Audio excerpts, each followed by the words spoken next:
Hello dear friends, स्वागत है आप सभी का हमारे YouTube channel R tech math में। तो कल हमने जो एक्सरसाइज 2.3 है, इससे पहले जितने भी थ्योरी के कंसेप्ट थे वो सारे क्लियर किए थे, जिसके अंदर हमने वास्तविक संख्याओं और परमेय संख्याओं के लिए नियम पढ़े थे। उसके अंदर हमने बहुत सारे नियम पढ़े थे वास्तविक संख्याओं के लिए और परमेय संख्याओं के लिए। एक बार उनका रिवीजन कर लेते हैं। उसके अंदर हमने पढ़ा था कि अगर हमारे आधार समान है और घातें अलग अलग हैं, आधार समान है और घातें अलग अलग हैं और वो गुणा में है, यानी एक ही घात m इंटू एक ही घात n, तो उसका मान कितना हो जाता है एक ही घात m प्लस n। इसी तरीके से दूसरा नियम था एक ही घात m और उसकी होल घात n, यानी घात की घात होती हैं तो वो आपस में गुणा हो जाती हैं, तो ये क्या हो जाएगा एक ही घात m इंटू n। तीसरा नियम पढ़ा था एक ही घात m बटे एक ही घात n, यानी डिवाइड के रूप में हो, और जब हमारे दो अवयवों की घात डिवाइड के रूप में दी है तो आधार उनके समान है तो घातें आपस में घट जाती हैं उनकी, तो क्या हो जाएंगी एक ही घात m माइनस n। चौथा नियम पढ़ा था अगर हमारे आधार ही अलग अलग हों और घातें समान हो, जैसे एक ही घात m इंटू बी की घात m, तो इनके जो आधार है वो आपस में मल्टीप्लाई हो जाएंगे, यानी कि a इंटू बी और उसकी कुल घात m। इसके बाद जो नेक्स्ट नियम था वो ये था कि एक ही घात अगर जीरो है, यानी कोई भी अवयव हो उसकी घात अगर जीरो है तो उसकी वैल्यू क्या हो जाती है 1 हो जाती है। इसके बाद हमने जो nवें मूल थे वो पढ़े थे हमने, जैसे वर्गमूल होता है तो उसका मतलब होता है 1/2, यानी कोई भी अवयव है अगर उसका वर्गमूल है तो उसका मतलब ये है कि उस पर घात कितनी है 1/2। ऐसे ही अगर किसी अवयव पर उसका घनमूल की बात करें तो घनमूल क्या होता है उस अवयव की घात 1/3। ऐसे ही अगर हम फोर्थ मूल की बात करें तो उसका मतलब कितना हो जाएगा उस अवयव पर घात 1/4। इस तरीके से जितने भी मूल की बात करेंगे n मूल तक वो उसका मतलब क्या होगा उसकी घात 1/n। ठीक है, अब हम जो एक्सरसाइज 2.3 है इसके सवालों को कंप्लीट करेंगे। तो सबसे पहले सभी विद्यार्थी पेन और कॉपी साथ लेके बैठे, तथा जो विद्यार्थी नए जुड़े हैं वो हमारे यूट्यूब चैनल को सब्सक्राइब करें और वीडियो को लाइक करें। तो चलिए स्टार्ट करते हैं। तो पहला क्वेश्चन है इसमें, ज्ञात कीजिए, क्या ज्ञात करना है। नंबर फर्स्ट 81 और उसकी घात 1/2। 81 और उसकी घात कितनी है 1/2।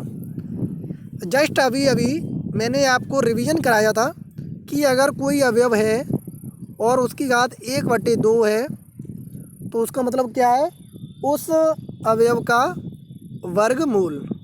क्या है उसका मतलब उस अवयव का वर्गमूल, यानी कि हमें जो क्वेश्चन दिया गया है 81, इसकी घात कितनी दी है 1/2, तो इसका मतलब क्या है कि जो हमारी संख्या है 81 इसका हमें क्या निकालना है वर्गमूल। ठीक है, क्या निकालना है वर्गमूल। तो 81 का वर्गमूल क्या होता है, यानी 81 का अगर हम वर्गमूल निकालें तो क्या आएगा 9 आता है। 9 का वर्गमूल ही तो 9 का वर्ग क्या होता है 81, तो 81 का वर्गमूल कितना हो जाएगा 9, तो इसका आंसर कितना हो जाएगा 9। देखिए यही किया है हमने, 81 है, 81 किसका स्क्वायर होता है 9 का, तो 9 का स्क्वायर और उसकी होल घात 1/2 चल रही तो 1/2। अब यहाँ पर हमारा जो नियम था वो फॉलो हो गया, क्या कि अगर कोई अवयव है और उसकी होल घात m है और उसकी भी घात n है तो वो क्या हो जाती हैं घातें उनकी आपस में गुणा हो जाती हैं, एक ही घात m इंटू n। तो यहाँ पर वही हुआ है 2 इंटू 1/2। अब 2 से 2 कट गया तो घात कितनी रह जाएगी 9 की घात 1, मतलब 9 आंसर। तो दोनों तरीके से मैंने आपको ये सवाल बता दिया, समझ में आ गया। नेक्स्ट क्वेश्चन की तरफ बढ़े। नेक्स्ट क्वेश्चन है 64 और उसकी होल घात 1/6, यानी 64 की होल घात कितनी है 1/6। तो इसका हमें क्या लेना है छठवां मूल निकालना है 64 का। ठीक है, तो पहले तो हम जो 64 है उसको हम बनाएंगे छठवें मूल के रूप में, यानी 6 घात तक हमें पहुंचाना है। तो हमें पहले 64 का क्या करना है, गुणनखंड करना है। तो 2 का डिवाइड करो इसमें, तो कितने आएंगे इसमें, 3 दूनी 6 और 2 दूनी 4, 32। फिर 2 का डिवाइड करो 16, फिर 2 का करो 8, फिर 2 का तो क्या आ जाएगा, 4 आ जाएगा। अब 4 में फिर से 2 का करो तो 2, और 2 में करेंगे तो 1। इस तरीके से अब देखिए कितने अवयव हो गए, 1 2 3 4 5 6, यानी कि जो 64 है उसको हम कैसे लिख सकते हैं, 2 की घात 6। ठीक है, तो देखो हमने यही किया है। इसके पहले हमने गुणनखंड कर लिए 64 के, तो ये टोटल गुणनखंड हो गए, कितने हो गए, 2 की घात 6, और उसकी होल घात कितनी है, 1/6। तो यहाँ पर हमारा फिर से वही नियम फॉलो हो गया, 1 की घात m और उसकी होल घात n वाला। ठीक है, तो क्या हो जाएंगी, जो घातें हैं वो आपस में गुणा हो जाएंगी। तो कितना हो जाएगा, 2 की घात 6 इंटू 1/6। अब 6 से 6 कट गया तो घात कितनी रहेगी, 2 की घात 1। और किसी भी अवयव की घात अगर 1 हो तो वो स्वयं वही संख्या होती है। तो इसका आंसर कितना हो जाएगा, 2। नेक्स्ट क्वेश्चन है 125 और इसकी घात है 1/3, यानी इसका हमें घनमूल निकालना है 125 का। तो पहले तो 125 के फैक्टर कर लो गुणनखंड, उसके बाद हम इसको घात के रूप में लिख लेंगे। तो चूंकि इसमें 5 7 और 1 8, यानी इनका योग है वो 8 हो रहा है, तो इसमें 3 का भाग जाएगा नहीं और 2 का भी जाएगा नहीं, तो हम सीधा 5 का ही देंगे। तो 5 का देंगे तो 25 बार। ठीक है, फिर 5 का देंगे 5 बार और 5 का देंगे 1 बार, यानी 5 की घात कितनी हो जाएंगी, 3 हो जाएगी। तो हमने 5 इंटू 5 इंटू 5, तो 5 की घात 3 हो गई। उसकी होल घात कितनी चल रही है, 1/3, तो होल घात कितनी रहेगी, 1/3। अब यही नियम हमारा फिर से फॉलो हो जाएगा, 1 की घात m इंटू 1 की घात, मतलब होल घात वाला 1 की घात m उसकी होल घात n, तो गुणा में दोनों घात आ जाएंगी और इन्हें काट देंगे घातों को, तो 5 की घात 1 बराबर 5। तो ये हमारा पहला क्वेश्चन था जिसके अंदर 3 सवाल थे जो हमने कंप्लीट कर लिए। अब नेक्स्ट क्वेश्चन की तरफ बढ़ें। तो नेक्स्ट क्वेश्चन जो है उसमें कहा गया है 4 की घात 3/2। तो इस तरीके के नियम भी अभी हमने पढ़े थे, यानी उसका nवां मूल भी हो और उसकी होल घात भी हो। ठीक है, तो 4 की घात 3/2 है, तो यहाँ तो पहले 4 के हम क्या कर लें, फैक्टर कर लें, यानी 4 की घात 3 कर दें पहले तो, या फिर 4 का पहले वर्गमूल ले लें, तो किसी भी तरीके से कर सकती हूँ। तो यहाँ पर मैं एक और सिंपल तरीका बता दूँ जिसमें हमारा नियम फॉलो हो जाएगा, वो ये कि जो पहले संख्या दी है 4, उसके हम क्या कर लें, गुणनखंड कर लें। तो क्या हो जाएंगे, 2 इंटू 2, और उसकी होल घात कितनी चल रही है, 3/2, तो 3/2 रहेगी। ठीक है, अब 2 की घात ये कितना हो गया, 2 हो गया, और उसकी होल घात कितनी चल रही है, 3/2। अब ये नियम हमारा लग गया 1 की घात m और उसकी होल घात n वाला। तो यहाँ पर क्या हो जाएगा, 2 की घात 2 इंटू 3/2। ठीक है, तो 2 से बटे वाली 2 कट जाएगी। अब यहाँ से हमारी वैल्यू क्या रहेगी, 2 की घात 3 रह जाएगी। तो 2 की घात 3, इसका मान कितना होता है, 2 इंटू 2 इंटू 2, 3 बार कर लेंगे तो कितना हो जाएगा, 8। तो इस तरीके से हमारा इसका आंसर कितना आ जाएगा, 8। तो इस तरीके से भी कर सकते हैं। इसी तरीके से क्वेश्चन नंबर 2 32 है और उसकी होल घात हमें दी है 2/5। तो पहले हम 32 के फैक्टर कर लें और उसकी होल घात है उसको सेम टू सेम रहने दें। तो 32 के जो फैक्टर होंगे वो क्या होंगे, 2 इंटू 2 इंटू 2 इंटू 2, 5 बार आ जाएंगे 2 2, यानी 2 की घात 5, और उसकी होल घात कितनी चल रही है, 2/5। तो 2 की घात 5 उसकी होल घात 2/5, तो क्या हो जाएगी, 2 की घात 5 इंटू 2/5। तो जो घात 5 से बटे वाली घात कट जाएगी 5, तो 2 की घात 2 रह जाएगा। कितना रह जाएगा, 2 की घात 2, और 2 की घात 2 का मतलब होता है 4, यानी 2 इंटू 2। तो इस तरीके से ये सिंपल क्वेश्चन है। थर्ड क्वेश्चन है 16 की घात 3/4। तो 16 के हमने फैक्टर कर लिए, क्या हो जाएंगे, 2 × 2 × 2 मतलब 4 बार 2 2 आ जाएगा। उसकी होल घात 3/4 है तो 3/4 रहेगी। इसी तरीके से इसको भी ले सकते हैं, 2 की घात 4 और उसकी होल घात कितनी है, 3/4। 4 से 4 कट गया, कितनी घात रह जाएगी, 3 मतलब 8 आंसर आ गया। तो सिंपल क्वेश्चन है, बहुत अच्छे तरीके से तुमको समझ में आएंगे। और फिर भी अगर कंसेप्ट समझने में दिक्कत हो तो आप कमेंट कर सकते हैं। नेक्स्ट क्वेश्चन थर्ड, सरल कीजिए, यानी कि हमें इनको सिंपल करना है तो हमें इनमें प्रॉपर्टी लगानी है और प्रॉपर्टी लगा करके हमें सिंपल करना है।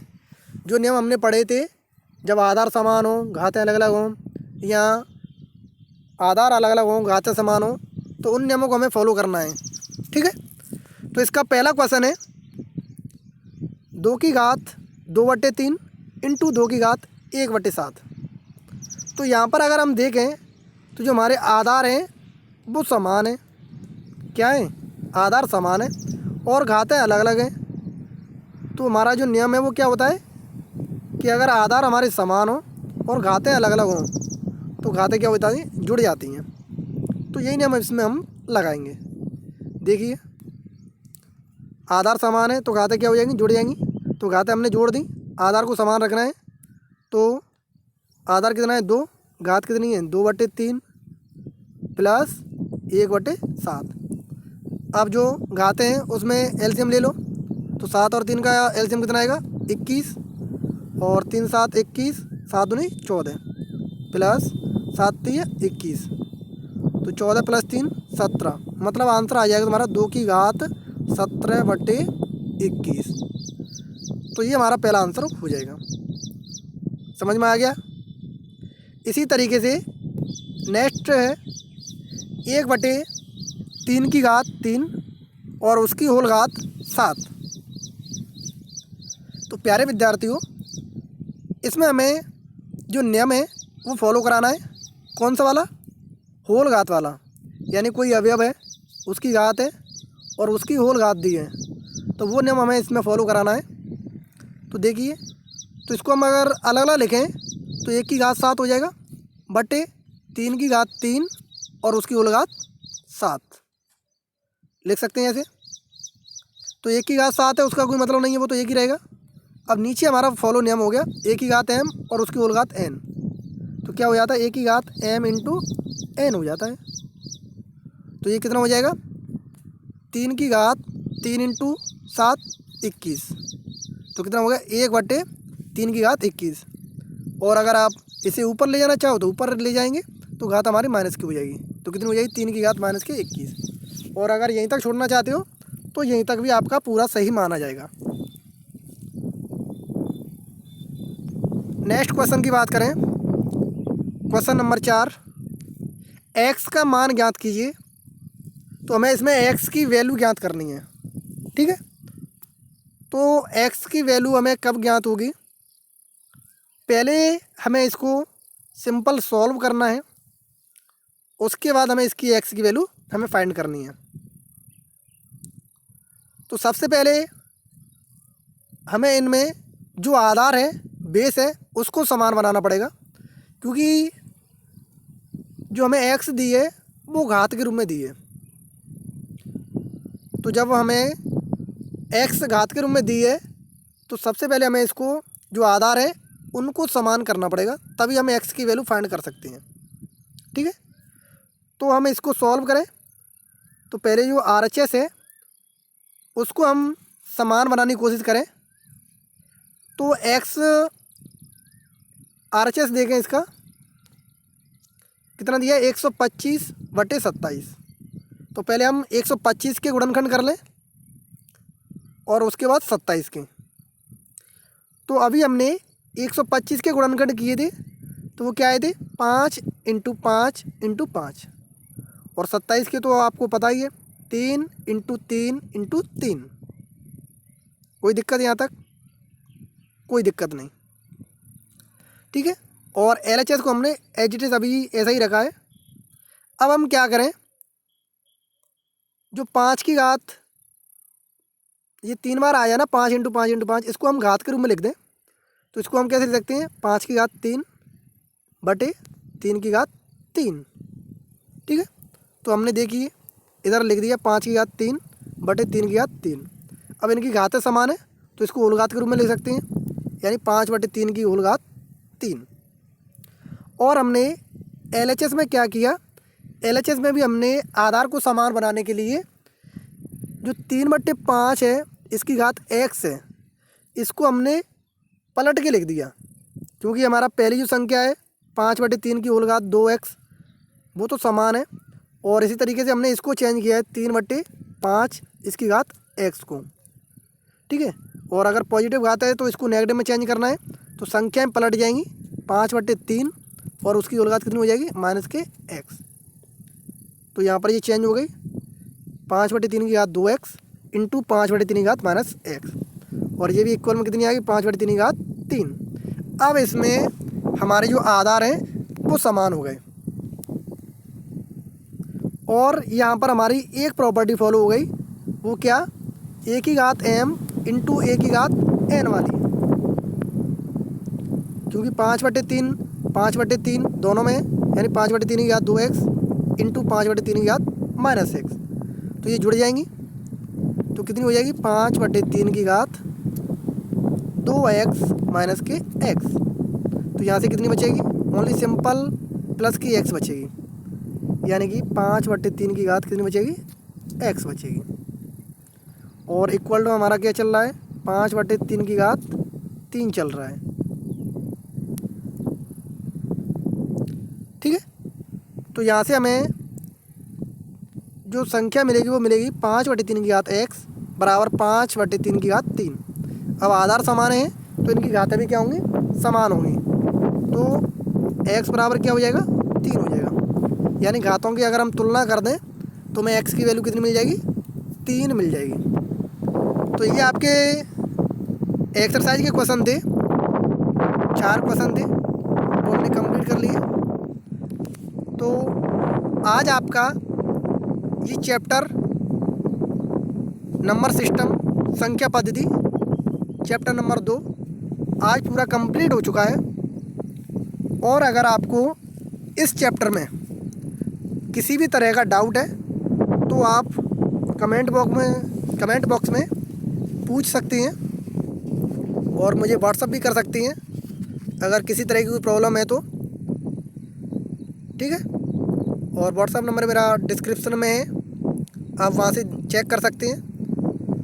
और फिर भी अगर कोई किसी भी तरह का डाउट है किसी सवाल को लेकर या किसी क्वेश्चन को लेकर या किसी कंसेप्ट को लेकर, तो आप पूछ सकते हैं। तो आज आपका ये चैप्टर कंप्लीट हो चुका है। तो जितने विद्यार्थी हैं वो इस चैप्टर का एक बार दोबारा से रिवीजन करें, वीडियो को दोबारा से देखें 1 बार 2 बार, जिससे सारी चीज़ें आपकी क्लियर हो सकें। ठीक है, क्योंकि हमारा उद्देश्य है एक एक कंसेप्ट को अच्छे तरीके से क्लियर करना, क्योंकि मैथ कोई रटने वाली चीज़ नहीं है, ये समझने वाली चीज़ें हैं। हम जितना समझ सकते हैं उतने ही हमारे लिए ये मैथ के कंसेप्ट हैं वो आसान हो जाते हैं। और एक नई बात और आप लोगों के लिए कि कल मैं इस चैप्टर का जो अभी आपका चैप्टर है 2 नंबर सिस्टम, इसका टेस्ट लेने वाला हूँ। जो चैप्टर 2 है इसका मैं कल टेस्ट लेने वाला हूँ ऑनलाइन। ठीक है, जिसके अंदर आपके ऑप्शन वाले क्वेश्चन होंगे, जिसमें 4 आपको ऑप्शन दिए जाएंगे, और उनमें से जो करेक्ट आंसर होगा वो आप लोगों को टिक करना है। ठीक है, और उनके आंसर आपको कमेंट बॉक्स में बताने हैं। जितने भी मैं क्वेश्चन दूंगा उसके आंसर आपको कमेंट बॉक्स में बताने हैं, कि जैसे क्वेश्चन दिए हैं उनके आंसर क्या होंगे। तो आज के लिए इतना ही। तो सभी दोस्तों को सूचित कर दें कि कल आपका टेस्ट है, और टेस्ट ज़्यादा से ज़्यादा लोग दें, क्योंकि ये आप लोगों का रिवीजन बताएगा कि आपने कितना रिवीजन किया इस चैप्टर का, और आपको कंसेप्ट है वो कितने समझ में आए हैं। ठीक है, तो आज के लिए इतना ही।